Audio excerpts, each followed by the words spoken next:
కూటమి భాగస్వామ్యంతో పోలవరం పూర్తిగా కంప్లీట్ అవబోతుందంట. నాకు తెలిసి ఒక 1 year అయిపోతుంది మేడం. 1 year లో ఓకే, మోస్ట్ 1 year రికార్డ్ చెప్తున్నారు అయిపోతుంది మేడం. చూడండి 1 year. అనిల్ కుమార్ యాదవ్ లాగా నెక్స్ట్ ఓపెన్ చేస్తే అసెంబ్లీకి వస్తాను చెప్పాడు. ఇంత నాకు బత్తాలేడు మనిషి. ఇంకా ఓపెన్ గా ఏడున్నాడు తెలియదు. ఆయన ఒక ఆయన మంత్రి వచ్చాడు, రెండోసారి గంట మంత్రి ఒకటి వచ్చినాడు, అంబటి రాంబాబు. ఆయన ఆడున్నాడు తెలియదు. పోలవరం మాత్రం ఆడే ఉంది. వాళ్ళు మాత్రం బాగా ఎదిగారు అన్ని విధాలుగా. అరగంట మంత్రులు ఎదిగారు. వాయిస్ వేసుకుని నోరు ఆవు నోడలాగా అరిచిన అనిల్ కుమార్ యాదవ్ ఎదిగాడు. కానీ పోలవరం మాత్రం ఎదగలా, అట్టే ఉంది. ఇప్పుడు అని మొన్న 15,000 కోట్లు 23,000 కోట్లు ఇచ్చారు, స్టార్ట్ అయిపోయింది. నాకు తెలిసి 26 కల్లా ప్రజలకి, ఆంధ్ర రాష్ట్ర ప్రజలకి వరం పోలవరం వచ్చేస్తుంది కన్ఫామ్ గా. పోలవరం కూటమి ప్రభుత్వంలో రికార్డ్ చేసుకోవచ్చు. ఆన్ రికార్డు సరే మేడం. ఇలా చాలా మంది నాయకులు మాకు ఆన్ రికార్డే చెప్పారు. మీరు అన్నట్టు వాళ్ళు ఇప్పుడు తెరవరకు అయ్యారు. వాళ్ళు వైసీపీ అయితారు. అందుకే రేపని చెప్పట్లా, 26 అని చెప్తున్నా. 26 లోపు పోలవరం కంప్లీట్ అయిపోతుంది. రాజధాని కూడా 29 లోపు ఒక ఇన్ఫ్రాస్ట్రక్చర్ ఒక గ్రాఫ్ కు వస్తుంది. అదే 5 ఏళ్ళ తర్వాత మళ్ళీ కానీ ఇదే ప్రభుత్వం వచ్చిందంటే వస్తుంది. మరో హైదరాబాద్ ధీటుగా పోటీగా కాకపోయినా అంచుమించులో అమరావతి రెడీ అవుతుంది. రైట్. ఎమ్మెల్సీ ఇచ్చాక రోజా గారి పోర్ట్ఫోలియోని నాగబాబు గారికి ఇవ్వబోతున్నారంటే టూరిజం నిజమేనండి? మేడం ఒకటి, నాగబాబు గారు నాకు ఇది కావాలని అడగట్లేదు. మేము నాగబాబు గారు మేము చక్కగా చూసుకుని అనుకున్నాం. రాజ్యసభ అవుతారని, టీడీడీ చైర్మన్ అవుతారని కోరిక చెప్పాను. మనుషులు కోరిక అద్దు మేడం. ఎందుకు జరగట్లేదు? అటు మోడీ గారి ఆశీస్సులు, అమిత్ షా గారి సపోర్ట్ ఇవన్నీ ఉన్నా కూడా నాగబాబు గారి పదవి మీద పిచ్చలేదండి. నాకు అర్థమైంది. ఆయన లేదు దానికి ఆలోచన. ఏదో ఆ ఎన్నికల్లో పార్టీకి పనిచేసినట్టు తిరిగాడు ఆయన కూడా. మన ఎన్నికల్లో పిఠాపురం అంతా నాగబాబు గారు పనిచేశారు. కాకినాడ జిల్లాకు నాగబాబు గారు తిరిగారు. నాగబాబు గారు, వరుణ్ తేజ్ బాబు, వాళ్ళ వైఫ్, మేడము అందరూ కుటుంబంతో తిరిగారు. కాబట్టి నాగబాబు గారు కూడా ఆయన్ని గౌరవించుకోవాలంటే మనం మనకు పదవి ఒకటి ఇవ్వాలి. గౌరవం అంటే ఆస్తులో పాస్తులో కాదు మేడం, ఒక పదవి. ఇది గౌరవం అంటే మన పదవి ఇస్తారు, గౌరవం ఉంటుంది. ఆ గౌరవ పదవికి మంత్రి బాగుంటుందని ఆలోచనతో ఉన్నారు కాబట్టి ఆయనకి ఇస్తారు. ఏ శాఖ ఇచ్చినా సమర్థవంతంగా ఆయన పని చేసుకుంటాడు. ఆయన కూడా డైర్ అండ్ డాషింగే, మనసులో ఏది పెట్టుకోడు, ఓపెన్ గా మాట్లాడేస్తారు, తిట్టేస్తాడు. మళ్ళీ అరిచినా ప్రేమించే గుణం ఉన్న వ్యక్తి నాగబాబు గారు కూడా. కాబట్టి ఆయనకి ఏ శాఖ ఇచ్చినా, మా దగ్గర శాఖలే కదా, టూరిజం మా చేతిలో ఉంది. టూరిజం ఇప్పుడు సినిమాటోగ్రఫీ మా దగ్గర ఉంది, మా మిత్రుల గారి దగ్గరే. ఏదో మార్చుకొని చేసుకునే అవకాశం ఉంటే ఉండొచ్చు ఏమో. కానీ మాకైతే పూర్తిగా మంత్రి అయ్యాక ఖచ్చితంగా ఆయనకైతే మంచి గౌరవం అయితే దక్కుతుంది, మంచి గౌరవం అయితే స్థానం ఇస్తారు ఆయనకి. ఇంతకుముందు గేమ్ చేంజర్ పవన్ కళ్యాణ్ గారే అని అన్నారు కదా, నిజంగానే అంత ఇబ్బందులు ఉన్నప్పుడు పవన్ కళ్యాణ్ గారే ఎవ్రీథింగ్ సెట్ చేసి దీన్ని ఒక డైమెన్షన్ లోకి తీసుకురావటంలో కీలక పాత్ర పోషించినప్పుడు ఎందుకు పవన్ కళ్యాణ్ గారి మాటకి లేదంటే ఆయన తీసుకున్న కొన్ని డెసిషన్స్ ని టీడీపీ యాక్సెప్ట్ చేయలేకపోతుంది అనే వార్తలు కొంతమంది సీనియర్ మంత్రులు అసహనం వ్యక్తం చేస్తూ, అది ఆయన ఇప్పుడు లోకేష్ గారు కూడా టీటీడీ క్షమాపణ చెప్పాలి అని అన్నప్పుడు అది వ్యక్తిగతం అని కొట్టి పారేశారు. ఎలా చూడాలి ఈ డిఫరెంట్ యాంగిల్? పవన్ కళ్యాణ్ గారు చాలా స్ట్రైట్ ఫార్వర్డ్, చాలా ఆవేశమైన పొలిటీషియన్ తో పాటు ఆలోచన పొలిటీషియన్ కూడా. ఎక్కడ నెగ్గాల కాదు, ఎక్కడ తగ్గాల తెలిసిన వ్యక్తి పవన్ కళ్యాణ్ గారు. అది సినిమాలో ఆయన కోసం పెట్టినట్టు డైలాగ్ త్రివిక్రమ్ గారు ఆయన కోసం రాశారు, ఆయన కోసం సెట్ అయింది. ఇక్కడ ఇష్యూ జరిగిందండి, వేరే మీద వేయడం కాదు, కరెక్ట్ కాదు. ఎవరు పరిపాలించేది? ఈఓ గారు, అడిషనల్ ఈఓ గారు టీడీడీ చూస్తున్నారు. మీరు గైడ్ లైన్స్ సరిగా లేక అత్యుత్సాహమో లేకపోతే మిస్టేక్ జరిగింది కదా, ఆ విషయాన్ని పవన్ కళ్యాణ్ గారు మాట్లాడకపోతే ఈరోజు వైసీపీ వాళ్ళు దాన్ని ఎత్తుకునేవాళ్ళు, అసలు పెద్దగా మోసేసేవాళ్ళు బ్యాండ్లు ఎత్తుకొని. మేమేం మాట్లాడేసరికి కామైపోయి మాట్లాడలేకపోతారు ఇంకా వాళ్ళు. పవన్ కళ్యాణ్ గారు మాట్లాడాలి, ఇంకేం మాట్లాడదాం అనేసి మేమేం చెప్పాము. జగన్ గారు వచ్చి పరామర్శించారు, జగన్ గారు వచ్చారు. ఆయన మామూలుగానే ఇంకా నేను చెప్పాలంటే ఒక సవాల్ చూస్తేనే నిద్రపోరాడు, 6 సవాలు కనిపించేసరికి పరిగెత్తాడు అనుకుంటారు. తిరుమల లడ్డూ విషయం అంత జరిగింది కదా, గీ చేంజర్ ఆయన పేరు. మా బాస్ గేమ్ చేంజర్, ఆయన గీ చేంజర్ జగన్ గారు. నీ మార్చేశాడు కదా, గీ చేంజర్ జగన్మోహన్ రెడ్డి, గీ చేంజర్ అంటాం ఆయన్ని. నీ ఇష్యూ జరిగింది, కొండకి రావాలన్నాడు, పవన్ కళ్యాణ్ గారు వచ్చారు, వస్తానని చెప్పి ఎందుకు అయిపోయాడు మేడం? డిక్లరేషన్ ఇష్యూ ఒకటి ఉంది. నిజంగా రావాలనుకుంటే కనీసం బయలుదేరి ప్రయత్నం చేయాలి కదా. వెంకటేశ్వర స్వామి పర్మిషన్ అయినప్పుడు ఎట్లా వస్తారు? పర్మిషన్ ఇప్పుడు మొన్న పర్మిషన్ ఇచ్చామా? నిజంగా మనం ఆపేయాలనుకుంటే హెలికాప్టర్ దిగిరేది పైకి, తాడేపల్లి ప్యాలెస్ లో హెలికాప్టర్ జగన్మోహన్ ఎక్కేవాడా?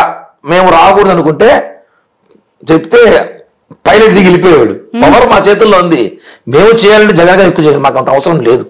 అలాంటి క్యారెక్టర్ మాది కాదు. వచ్చి పరామర్శించుకొని ఏదేం చేసుకున్నాం, వచ్చినాడు పార్టీ మీటింగ్ వచ్చినట్టు వందలాది మంది జనం వేసుకొని జై జగన్ నినాదాలు చేసుకుని చచ్చిపోయాడు జనం కొంచెం పరిచుంటే అక్కడ. ఆ పేషెంట్ అలా అన్నారు, పేషెంట్ దగ్గరకు వచ్చి జై జగన్ నినాదాలు చేస్తారు. ఎవడన్నా బుద్ధులు అడగడం కామెంట్స్, వాళ్ళందరూ మాజీ మంత్రులు 3 అంటే ఒక ఎంపీ ఉన్నాడు, జై జగన్ అని హాస్పిటల్ నినాదాలు చేసుకుని వచ్చి మొత్తం గబ్బు చేశారు హాస్పిటల్ని. కాబట్టి అలాంటి వాళ్ళు దేనికి వచ్చి ఎందుకు వచ్చావు? నీ పబ్లిసిటీ కోసం వచ్చావు, నీ బలం చూపించడానికి వచ్చావు. నేను ఎయిర్పోర్ట్ లో ఆపారు, పవన్ కళ్యాణ్ గారు ప్రెస్ మీట్ జరుగుతా ఉంది, చంద్రబాబు గారు ప్రెస్ మీట్ జరుగుతాం సార్, ఆగండి అంటే నువ్వు బైక్ లో వెళ్ళిపోతా, సైకిల్లో వెళ్ళిపోతా, నడుచుకొని వచ్చా, పారిపోయి వచ్చేస్తానని చెప్పి బెదిరించి పోలీసులు చొక్కాలు పట్టుకొని నువ్వు నీ కార్యకర్తలు నువ్వు హాస్పిటల్కి అడుగుచ్చావు. అది నీ మెహర్బానీ కోసం వచ్చావు, నిజంగా పరామర్శించిన రాలా. పవన్ కళ్యాణ్ గారు వచ్చారు, చూశారు, పరామర్శించారు, వెంటనే చెక్కులు ఇమ్మన్నారు, వాళ్ళకి ఆర్థిక ఇబ్బందులు డబ్బులు చేరాయి, వెంటనే ప్రెస్ మీట్ పెట్టాం, ఎవరు తప్పులు తేల్చండి, క్షమాపణ చెప్పం. జగన్మోహన్ గారు 1,00,000 కోట్లు వస్తుంది, కనీసం 10,000 రూపాయలన్నా ఒక్కొక్క క్షతగాత్రులు ఇచ్చిండొచ్చు కదా. ఇంత చేసిన పవన్ కళ్యాణ్ మాటకి TTD chairman, EO Nara Lokesh ఎవరు కూడా సరైన సమాధానం ఇవ్వలేదు. మేము నారా లోకేష్ టీటీడీ చైర్మన్ అడగలేదు క్షమాపణ చెప్పమని చెప్పి, క్షమాపణ చెప్తే తప్పు కాదు, నేను క్షమాపణ తిరిగి రారు కదా ఏకంగా చైర్మన్ అన్నారు. నేను అంటే మేడం అది of the record madam, on the record of the మాకు తెలియదు, కానీ అంటే చనిపోయిన వాళ్ళు తిరిగి రారని చెప్పారు. క్షమాపణ తప్పే ముందు కూడా అన్నాడు చైర్మన్ గారు, చెప్తే తప్పు లేదన్నారు. ఆయన చెప్తాడో లేదో ఆయనకి వదిలేసాం. అంటే మేము డిమాండ్ చేసేంత మాత్రాన చేస్తారని మేము ఆశించాం కదా. మా బాధ్యత మేము చెప్పాం, పవన్ కళ్యాణ్ గారు క్షమించని చెప్పి కళలో నిలబెట్టుకుని చెప్పిన వ్యక్తి, ఈ రాష్ట్ర ప్రజలకి తప్పు జరిగింది, క్షమించండి, కొంచెం జరగకుండా చూసుకుంటారని చెప్పిన వ్యక్తి, దాన్ని వాళ్ళు ఫాలో అయ్యి ఆ అధికారులు కూడా మిస్టేక్ అయిందని ఓపెన్ చెప్పేసి అయిపోయేది. వాళ్ళు ఎందుకు చెప్పలేదు, ఇంకో వాళ్ళకే వదిలేస్తాం, ఇంకా వాళ్ళే చూసుకుంటారు అవన్నీ. అది చట్టం తరపున చట్టం చేసుకుని పోతుంది, ఇంకా అది మాకు సంబంధం లేదు. చట్టం మీరే కదండి. అదే మేడం, చట్టం అంటే చట్టం మీ చేతులు తీసుకో మేడం, చట్టాన్ని మేము గౌరవిస్తాం, చట్టం చేతులు తీసుకోము, చట్టం తమ చేసుకుంటుంది. కానీ ఒకటి నా మీద విచారణ జరుగుతోంది, ఎంక్వైరీ చేశాము, టోటల్ సీసీ కెమెరా ఫుటేజెస్ తెప్పిస్తున్నాం, వైసీపీ పాత్ర అందులో ఉందని చెప్పి నాకు అనుమానం. మరుసటి ప్రెస్ మీట్ పెట్టి చెప్పాను నేను. మేడం మీరు గొప్ప పనులు చేస్తేనేమో అది మీ క్రెడిట్, మీ ప్రభుత్వంలో ఏదైనా తప్పు జరిగితే అది వైసీపీ ఇన్వాల్వ్మెంట్. అసలు ఎక్కడ సంబంధం ఉందండి? టీటీడీలో అక్కడ క్యూ లైన్ లో తొక్కిసలాట జరిగితే ఎక్కడ వైసీపీ ఇన్వాల్వ్ అయింది, ఏ రకంగా ఇన్వాల్వ్ అయింది చెప్తాను మేడం. అదే పాయింట్, అనుమానం వ్యక్తం చేయొచ్చు మేము ఏదైనా. 3 చోట్ల జరిగింది ఇన్సిడెంట్, అందరికీ ఒక చోట అనుకుంటారు జరిగింది, మీరు కాదు. 3 చోట్ల తిరుపతిలో ప్రధాన 3 చోట్ల జరిగిన ఇన్సిడెంట్ 6 మంది చనిపోయారు. ఒక చోట 4, ఒక చోట 1, ఒక చోట 1. ఏడాది ఇన్సిడెంట్ జరిగితే ఒక చోట జరుగుతుంది కదా, 3 చోట్ల జరుగుతుంది మేడం. అనుమానం ఇది, దీని మీద విచారించమని చెప్పి నేనే ప్రెస్ మీట్ పెట్టాను తిరుపతి చెప్పా. ఎందుకంటే వైసీపీ నగిరి, పుత్తూరు, చిత్తూరు, మా చుట్టుపక్కల తమిళనాడుకు సంబంధించిన బార్డర్లు చాలా ఉన్నాయి.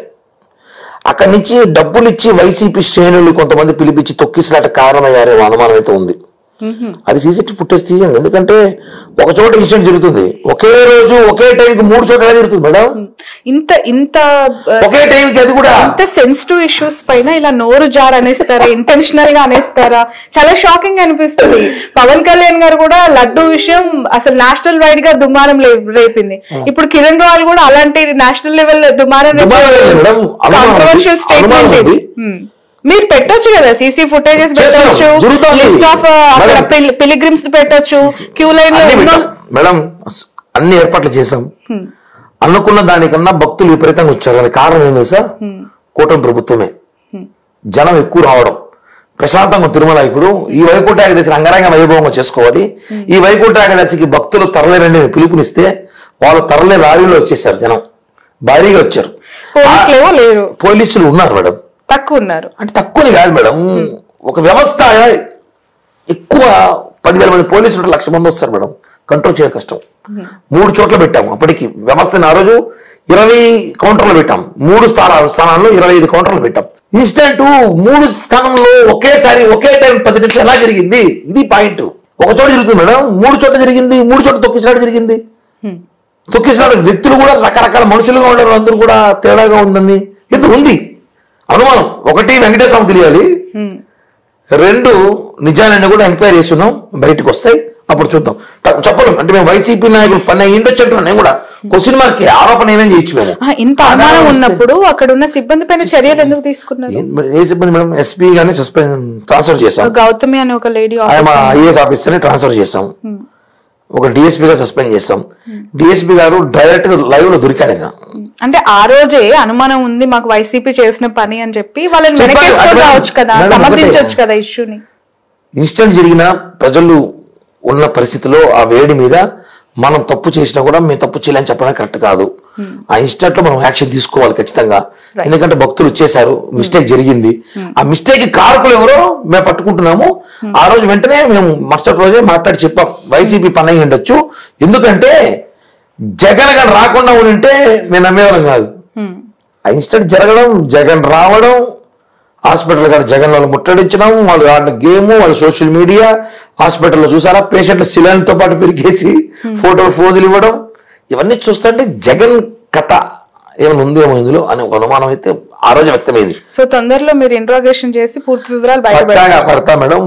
దొరికితే కర్మ, దొరకపోతే దేవుడి దగ్గర చిక్కుతారు ఎవరో ఒకరు. వెంకటేశ్వర పాదాల దగ్గర దొరుకుతారు. అనుమానం అయితే ఉంది, వ్యక్తం చేస్తాం. ఒక కేసులో ఒక అబ్బాయిని నిందితులు చేసేప్పుడు కోర్టుకు వెళ్ళాక అది నిజమా అబద్ధమో తెలియ టైం పడుతుంది. సో ఇది కూడా అంతే. రైట్.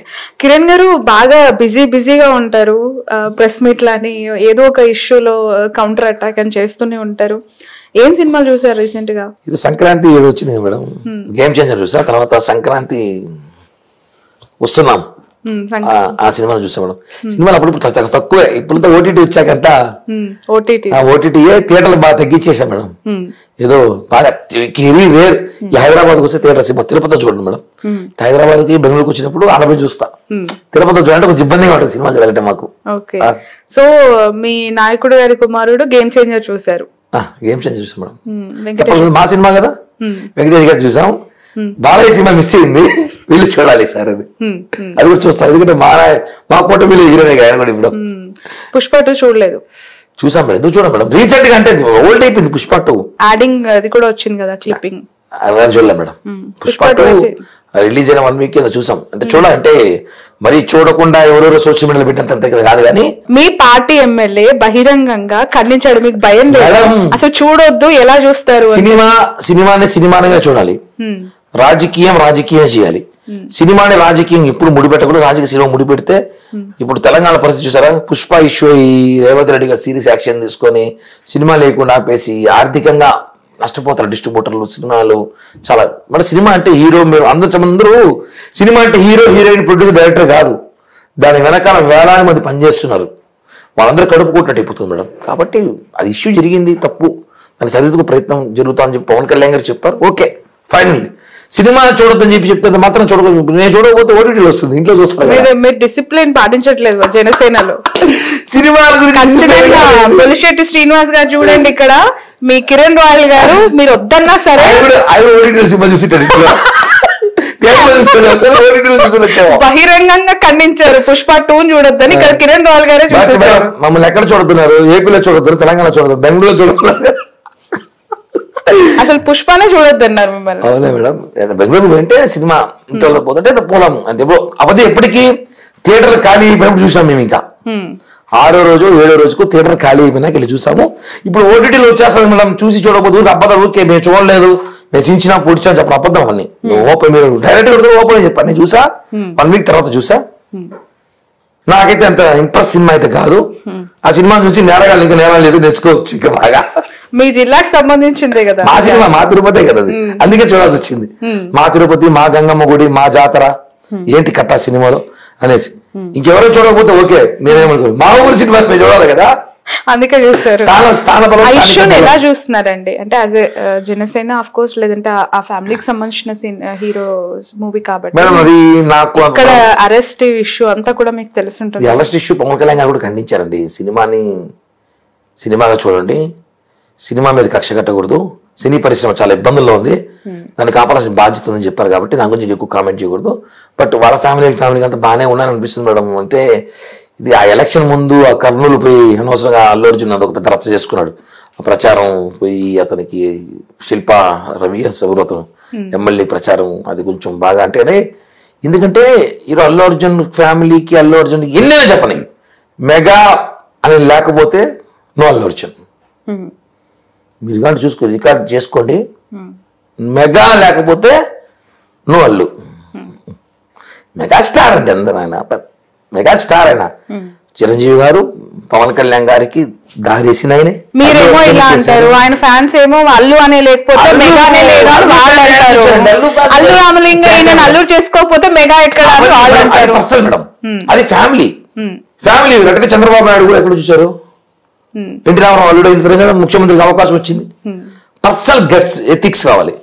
మెగాస్టార్ గారు ఆ రోజు డాడీ సినిమాలో అల్లు అర్జున్ తీసుకొచ్చి డాన్స్ ప్రోత్సహించి అప్పట్లో గంగోత్రి సినిమా అప్పుడు గంగోత్రి సినిమా అప్పుడు అల్లు అర్జున్ సొంత ఫ్యాన్స్ ఉన్నారా? లేదు కదా. మేమంతా బ్యానర్లు వేసాం కదా, మేమంతా సినిమా టికెట్లు కొన్నాం కదా, హౌస్ఫుల్ చేశాం కదా. ఆర్యా 2కి ఫ్యాన్స్ వచ్చారు అప్పుడు? లేరు కదా. ఆర్యా 3 మళ్ళా 3కి ఫ్యాన్స్ వచ్చారు? లేదు కదా. దేశముద్ర సినిమాకి ఏమైనా ఫ్యాన్స్ వచ్చారు? లేదు. మెగా ఫ్యాన్సే కదా, మెగా కుటుంబం ఫ్యాన్సే కదా. ఆ రోజు అల్లు అర్జున్ అంత మేమే చూసుకునేది అంతా. ఈ రోజు కూడా మేము చూస్తున్నాం కదా, ఏడున్నారో అది మెగా కుటుంబంలో ఒక వ్యక్తి అని మేము భావిస్తాం. అది అతను వాళ్ళు చూసుకోలేదు, అది వాళ్ళకా మా విలాంక మామలా వాళ్ళు మాకుంది.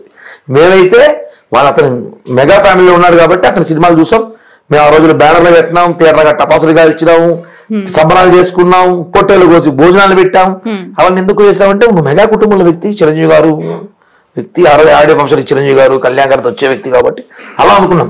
అంతేకాని సొంతంగా వాళ్ళకి ఫ్యాన్స్ ఇప్పుడు వచ్చుండొచ్చు, ఇప్పుడు జనరేషన్ పిల్లలు వచ్చుండొచ్చాము. కానీ ఫస్ట్ గతం మర్చిపోకూడదు. ఇప్పుడు ఫ్యాన్ బేస్ మెగా లేకపోతే ఇవంత లేవు, మెగానే అంతే. ఆయన లేకపోతే